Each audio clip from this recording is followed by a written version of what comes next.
यदि भूलवश भी अगर कोई व्यक्ति मंदिर में बेलपत्र चढ़ा हुआ है और बेलपत्र उसने एकत्रित कर लिया मंदिर के अंदर ही, और मंदिर में बेलपत्र एकत्रित कर कर धागा लिया और उस कच्चे धागे में, उस कच्चे धागे के अंदर अगर उस बेलपत्र की डंडी को पीछे से उसने एक एक साधारण सी गांठ लगाकर उस बेलपत्र की माला को सिद्ध कर लिया, हल्की सी कच्चे सूत की गांठ लगाते लगाते मंदिर की चढ़ी हुई बेलपत्र को, शंकर पर चढ़ी हुई बेलपत्र को, शंकर की चढ़ी हुई बेलपत्र को ही उसने गांठ लगाकर जब माला सिद्ध कर ली और सिद्ध कर कर अगर वही माला भगवान शंकर को अर्पित कर देती है तो कहते हैं कि हमारा फिर पुनर्जन्म होता ही नहीं है, इस संसार सागर से हमारी मुक्ति। जल चढ़ाते समय तुम रूका जी के नाम का स्मरण करना। क्या नाम बोलोगे? बोलो बोलो, जम के बोलो। तुम रूका जी के नाम का स्मरण करना, और तुम रूका जी के नाम का स्मरण कर कर धीरे धीरे देवादिदेव महादेव को जल समर्पित करना। बिल्कुल आराम आराम से, बिल्कुल धीरे धीरे, बिल्कुल धीरे धीरे जल देवादिदेव महादेव को समर्पित करना।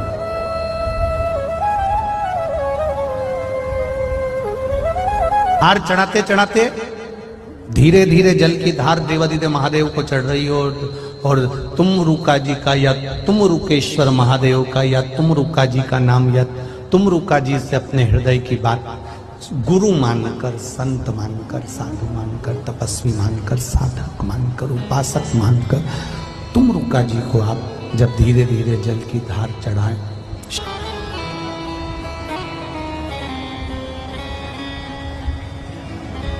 जल चढ़ाया हुआ आप आते हो तो थोड़ा सा जल लेकर आते हो घर, आग लाकर अपने दरवाजे के चारों तरफ उसको छींटना या आचमन करना। 3 मंत्रों का स्मरण शिव महापुराण में कहा गया है। पहला ओम नमः शिवाय, दूसरा मार्कंडू जी के पुत्र मार्कंडेय, मार्कंड के पुत्र मार्कंडेय, मार्कंडेय जी की उम्र थी मात्र 12 वर्ष जीवित रहने की, पर पिताजी ने कह दिया था कि तू शंकर का भजन कर, तू शिव का स्मरण कर। अगर तूने शंकर का भजन करा तो ये पक्का है कि अकाल मृत्यु वो मरे जो काम करे चंडाल का, काल उसका क्या बिगाड़े जो भक्त हो महाकाल का। काल का हरण करने वाला एक ही हो सकता है, वो महाकाल हो सकता है।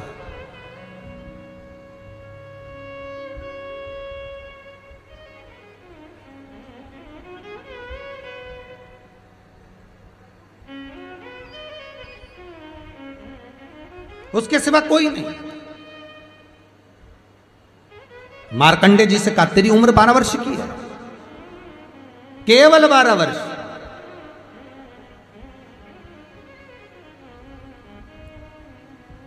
पूछा पिता जी से चरण पकड़कर मार्कंडेय जी पूछते हैं मैं 12 वर्ष बाद मर जाऊंगा? हाँ, प्राण छूट जाएंगे। हाँ, कथा सुनी थी पिताजी के मुख से कि यमराज आता है, पाड़े पर बैठकर गदा लेकर आता है, बड़ी बड़ी मूंछें हैं, काला स्वरूप है, मुकुट सोने का पहनता है, हीरे का, उसमें एक रतन लगा होता है, गले में भी स्वर्ण, उसमें हीरे जड़े होते हैं, काला विग्रह होता है यमराज का, और वो अपने दूतों के साथ आकर पास डालकर बांध कर ले जाता है। तो उस मार्कंडेय को वो चरित्र याद। आज अंतिम दिन 12 वर्ष की वो घड़ी, वो पल, वो क्षण आ गया जब मार्कंडेय जी के प्राण छूटना है। समय आ गया। मार्कंडेय जी के पिता जी से कहा जाओ और जाकर आप शंकर की भक्ति में रम जाओ। पिताजी और माताजी भी लग गए, मार्कंडेय जी भी लग गए। मार्कंडेय जी को लेने के लिए यमदूत आ गए, डर गया।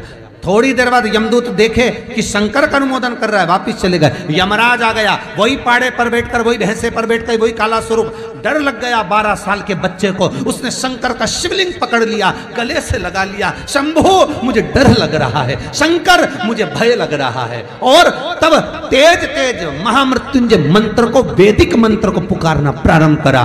जब 33 अक्षर के उस महामृत्युंजय मंत्र को पुकारा, शंकर सामने खड़ा हो गया, यमराज पीछे हट गया कि ये अब मेरा है, इसको तू नहीं मार सकता। वो 33 अक्षर के मंत्र का उच्चारण जब उस मार्कंडे जी ने करा, देवता जान गए कि इस मंत्र की मूलता क्या है। पहला मंत्र ओम नमः शिवाय, दूसरा मंत्र जम के बोलो महामृत्युंजय मंत्र, और तीसरा मंत्र वही श्री शिवाय नमस्तुभ्यम। ध्यान दीजिएगा, मंत्र के 3 क्रम है,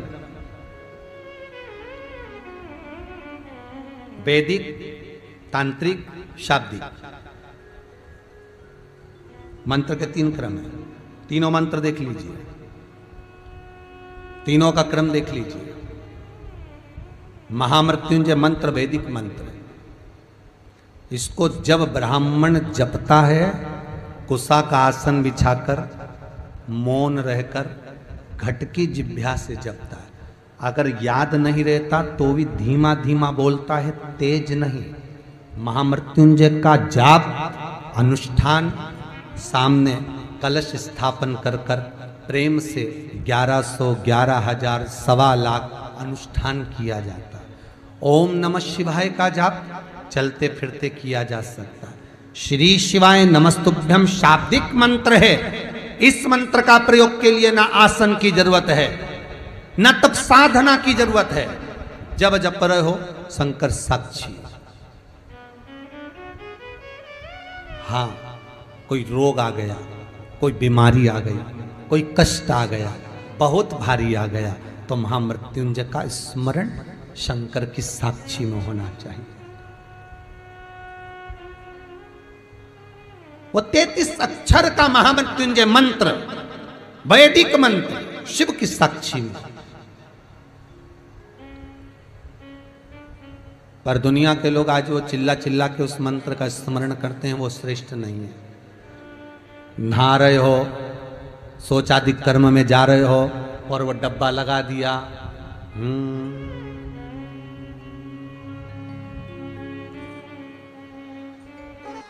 दो गुप्त नवरात्रे होते हैं, थोड़ा ध्यान देंगे। 2 गुप्त नवरात्रे होते हैं।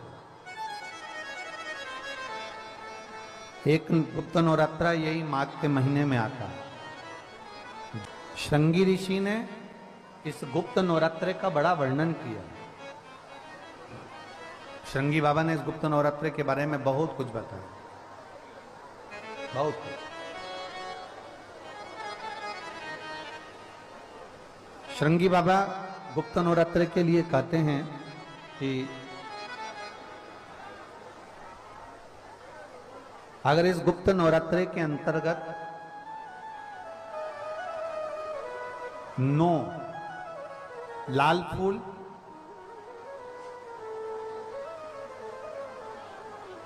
और 5 श्वेत पुष्प, ये दोनों, लोग कहते हैं गुप्त नवरात्रे में हम देवी की आराधना करें, गुप्त नवरात्रे में हम भगवान की आराधना करें, पर शिव महापुराण की कथा कर रही है, भगवान शंकर का चरित्र कथा है। अगर आपने देवी भागवत का स्मरण किया हो, या भगवान शिव की एक पवित्र आनंदमय कथा स्कंद पुराण के काशी खंड में अगर सुनी हो, या उसमें भी नहीं पढ़ पाए हो, तो श्रृंगी ऋषि के चरित्र में आता है। श्रृंगी बाबा ने वर्णन किया है कि किसी भी स्थान पर, किसी भी स्थान पर यदि हमारे घर में 2 शिवलिंग है, नहीं है, तो किसी अपने घर के गमले में, बगीचे में 2 पार्थिव लिंग का निर्माण करें। 2 पार्थिव लिंग, उसमें एक शिवजी का स्मरण करें और एक में माता पार्वती जी का स्मरण। देवादिदेव महादेव के 2 स्वरूप, 2 लिंग प्रकट कर कर, एक पर 9 पुष्प लाल और एक पर श्वेत पुष्प 5 समर्पित करें, बाबा की आराधना करें, घी का दीप लगाएं, पूजन करें और बाद में उन शिवलिंग को और उन पुष्पों को विसर्जन करें। किसी भी नदी में, तालाब में, बावड़ी में, अगर वहां नहीं विसर्जन कर सकते हैं तो किसी वृक्ष के नीचे उनका विसर्जन कर दो। पर ये